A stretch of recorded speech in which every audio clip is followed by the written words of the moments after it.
இந்த வீடியோவில் நம்ம பார்க்க போகிறது இன்டீஜர்ஸில் அடுத்த பேட்டர்ன், இதே பேட்டர்ன் வச்சு இன்னொரு நம்பர் கொடுத்துருக்காங்க.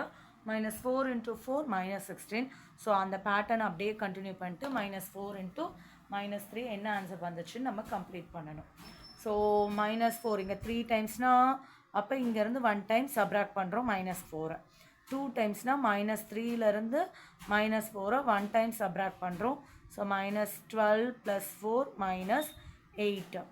-8லேருந்து -4 1 டைம் சப்ராக்ட் பண்ணுறோம். -8 + 4. ஸோ -4. 0 டைம்ஸ்னால் அதாவது இந்த மேலே பார்த்து போயிட்டுருக்கும் போது ஆட் பண்ணிட்டே போகிறோன்னு அர்த்தம். ஸோ நம்பரை நம்ம ரெடியூஸ் பண்ணிட்டு வரும்போது நம்ம சப்ராக்ட் பண்ணிகிட்டே வரோன்னு அர்த்தம். ஸோ -4லேருந்து இன்னொரு -4 சப்ராக்ட் பண்ணுறோம். ஸோ -4 + 4 0 ஆகிடுச்சு. ஸோ 0லேருந்து -4 சப்ராக்ட் பண்ணுறோம்.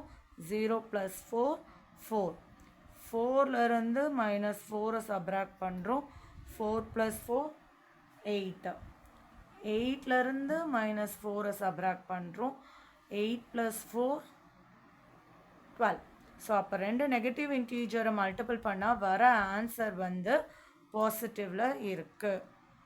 ஸோ அப்போ கன்க்ளூஷன் என்னது? -a × -b = a × b மட்டும்தான் வரும். நெகட்டிவ் பாசிட்டிவாக மாறி இருக்கும்.